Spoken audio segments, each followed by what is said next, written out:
வணக்கம் நண்பர்களே. ஒரு முறை இனிப்பு பலகாரங்களுக்கு இடையே யார்தான் மிக இனிமையானவர் என்று வாக்குவாதம் ஏற்பட்டது. ரசகுல்லா சொன்னது, நான் தான் உங்கள் எல்லோரையும் விட இனிமையானவன். லட்டு சொன்னது, நீ இல்லை, நான் தான் மிகவும் இனிமையானவன்.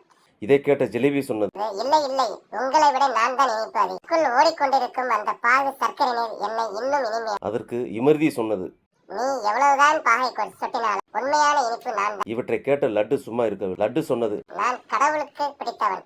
நான் எப்பொழுதும் கடவுள்களின் கையிலேயே இருக்கிறேன். இதை கேட்ட அல்வாவும் அமைதியாக இருக்கவில்லை. நீ கடவுளின் கையில் இருக்கலாம், ஆனால் கடவுளுக்கு படைக்கப்படும் பிரசாதம் என்னால் தான் ஆகும். அதனால் நான் தான் சிறந்த. இவை அனைத்தையும் ஒரு சர்க்கரை மூட்டை கேட்டுக்கொண்டிருந்தது. அது அனைவரையும் அதட்டி அமைதிப்படுத்தி சொன்னது, எல்லோரும் வாயை மூடுங்கள். உங்கள் அனைவரின் அடையாளமும் என்னால் தான் இருக்கிறது. நான் இல்லை என்றால் வெறும் மைதா, கடலை மாவு மற்றும் பருப்பு பொடிகள் தான். நான் உங்கள் ஆன்மா போன்றவன். என்னால் தான் நீங்கள் இனிமையாக இருக்கிறீர்கள். சர்க்கரையின் பேச்சை கேட்டதும் அனைவரும் அமைதியாகிவிட்டனர். சண்டையும் நின்றது. மனிதர்களாகிய நாமும் அப்படித்தான் இருக்கின்றோம். ஒருவருக்கு அவர் வைத்திருக்கும் காரை பார்த்து அகந்தை, ஒருவருக்கு தன்னுடைய பங்களாவை பார்த்து கருவம்.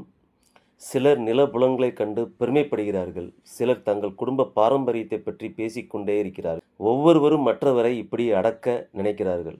அட நண்பர்களே, எதற்காக இந்த சண்டை? ஒரு நாள் மண்ணோடு மண்ணாக போக போகும் இந்த அழிந்து போகும் உடலை பார்த்தா இவ்வளவு கர்வம்? கடவுளுக்கு எல்லாம் சம்மதம். ஆனால் இந்த தலைக்கணம், அகந்தை, மற்றவர்களை இழிவாக நடத்துவதை அவர் விரும்புவதே. இந்த உடலில் உயிர் இருக்கும் வரைதான் இதற்கு அழகு. எப்போது உயிர் பிரிகிறதோ, உடல் சடலமாக மாறுகிறதோ, ஒரு இரவு கூட இந்த உடலை வீட்டில் வைத்திருக்க யாரும் விரும்புவதில்லை.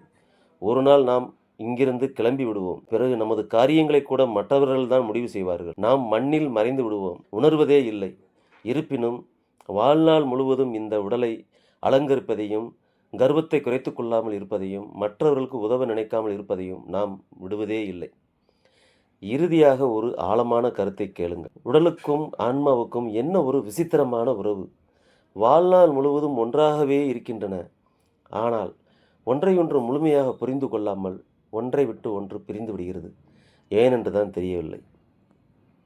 வணக்கம்.